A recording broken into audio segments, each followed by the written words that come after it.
Nakita or narinig mo na ba ang Rap PH or Rap Company dito sa Pilipinas?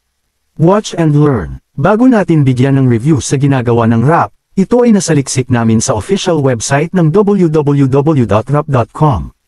Please be vigilant of any companies or individuals claiming to be Rap or its representatives.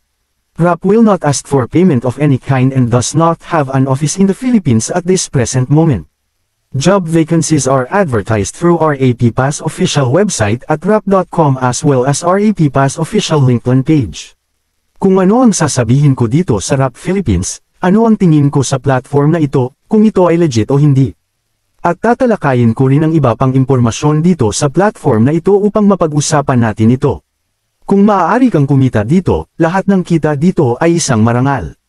Ang tanong, ano ang Rap Philippines? Ang Rap Company ay bahagi ng Omicron Group at isa sa pinakamalaking grupo ng komunikasyon sa advertising sa mundo. Batay sa profile ng kanilang kumpanya, ang produkto o serbisyo ng Rap PH ay batay sa pagkamalikhain, data, teknolohiya upang maghatid ng personalized na advertising.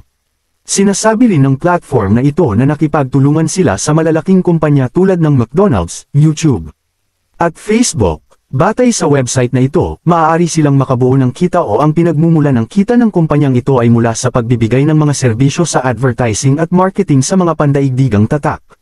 Ang tanong, totoo ba ang lahat ng ito? Pag-usapan natin kung paano ka makakakuha ng pera dito sa platform na ito. Ang unang paraan upang kumita ng pera dito ay sa pamamagitan ng pagkumpleto ng mga work tasks. Kung nandito ka sa dashboard ng Rap, pupunta ka sa task activity. Mayroong iba't ibang mga tasks na maaari mong gawin. Halimbawa, kung ikaw ay isang trainee lamang, ang mga pang-araw-araw na task na maaari mong kumita ay 5 tasks. Ang bawat tasks ay nagkakahalaga ng 6 pesos. Gagawin mo ito sa loob ng 4 na araw. Pagkatapos sa trainee period, sa unang trabaho, maglalagay ka ng 1,000 piso. Sasali ka dito. Then after that, pwede kang kumita ng tuloy-tuloy sa loob ng 1 taon. 5 tasks araw-araw bawat gawain. Sa bawat tasks, maaari kang kumita ng 6 na piso. Kung ikukumpara natin, sa isang buwan, maaari kang kumita ng 900 pesos. Sa isang taon, maaari kang kumita ng 10,800 piso. Habang dinadagdagan mo ang iyong puhunan dito, tumataas din ang iyong pang-araw-araw na gawain at bawat order. Ang iyong kita sa bawat gawain. Halimbawa, sa siyam na trabaho, J9 position, ang kailangan mong puhunan dito ay 3,200,000 piso. O 3.2 million pesos. Mayroon kang 300 araw-araw na gawain. Magagawa mo yun sa loob ng 2 oras. I-multiply natin yun sa 300. Ito ang kikitain mo araw-araw. I-multiply natin yan ng 30. Ang kikitain mo sa isang buwan ay 3.2 milyon, 3.2 million pesos. Kumita ka ng 40,000. Sa 12 buwan, kikita ka ng 38,808. Ganyan kalaki. Hindi lang iyon, dahil mayroon din silang invitation system kung saan maaari kang kumita sa pamamagitan ng pagre-refer ng mga tao. At kung mas maaari mong i-refer ang iyong direktang referral, kikita ka ng pera. So magkano ang kikitain mo? Hindi lang yan kabayan, dahil pwede ka din kumita dito by invitation. Kaya paano ito? Maaari kang kumita mula sa pinakamababang 20 piso hanggang 384,000 piso. Halimbawa, ikaw ay nasa J1 level position.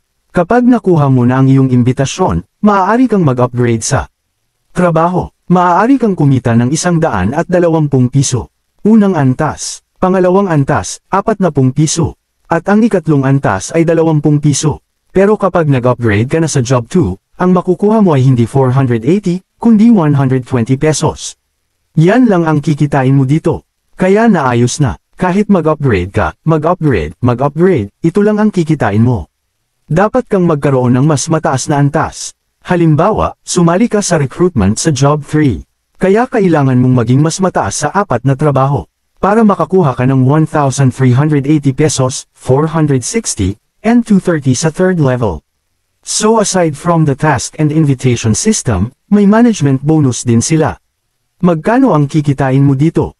Kapag mayroon kang direktang referral, at gumagawa ka ng mga gawain, at kumikita ka araw-araw, kikita ka ng 5%. So ibig sabihin, kung kumikita ka ng 1,000 piso araw-araw, kikita ka ng 50 piso.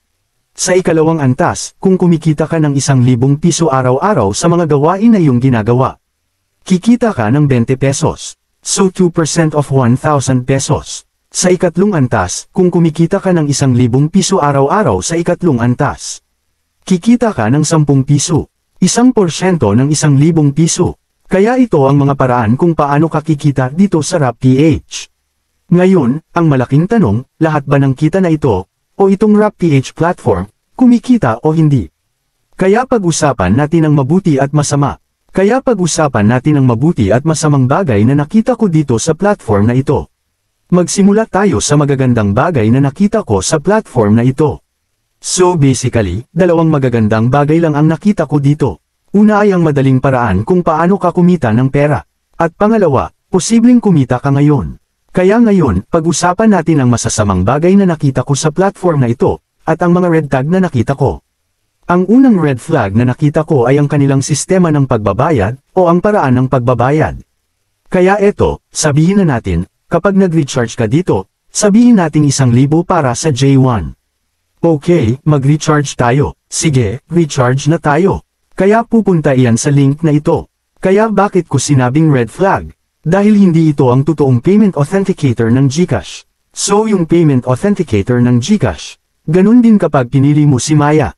Hindi rin ito ang payment authentication ni Maya. Bakit ito kasama sa red flag? Kaya ang ibig sabihin ng dalawang ito, bakit gumagamit sila ng ibang URL? At hindi yung legit payment authenticator ni Maya at GCash. Una, para maitago nila ang tunay na pangalan ng mga ngalakal. Maraming mga scam na konektado sa mga legal na nag-ooperate dito sa Pilipinas. Lalo na yung may lisensya bilang gaming operator. Mayroong lisensya bilang operator ng paglalaro. Ngunit sangkot sa mga scam. Ang tanong ay, paano nila ito itatago? Gagamit sila ng mga third-party na URL na hindi kaakibat sa GCash. Pangalawa, gumagamit sila ng Mimic GCash interface. Para makakolekta sila ng GCash account. Ito ay tinatawag na MITM o Real-Time Naman in the Middle Technique. Ginagamit ito ng mga scammer o hacker. Ito ay ginagamit ng mga scammer o hacker upang mangolekta ng mahalagang impormasyon. Tulad ng numero ng telepono, OTP, password, email, at higit pa. Ito ay isa pang paraan hindi lamang upang itago ang tunay na mga ngalakal o ang tunay na pangalan ng mga ngalakal. Ngunit upang makakuha din ng real-time na access sa iyong GCash account. So, balik tayo dito. Kaya bumalik tayo dito. Pagkatapos ay i-click ang recharge. Mapupunta ito sa GCash. Pupunta ka sa GCash. Kaya, paano ko masasabi na makukuha ko ang aking GCash account ng real time? Suriin natin. Sa real time. Kaya eto, hanapin natin. Kaya, makikita mo ang isang code dito. Ang URL nito ay API Payment Director GetCashSums 2. Kaya, data ng tagumpay sa pag-andar. Kaya, function success data, iyon ay isang snip kung saan ang numero ng mobile at ang transaksyon na nauugnay sa ID na ito ay ipinadala dito sa URL. Ibig sabihin, ang API ay ginagamit dito. Mag-ingat tayo sa mga ganitong platform sa online.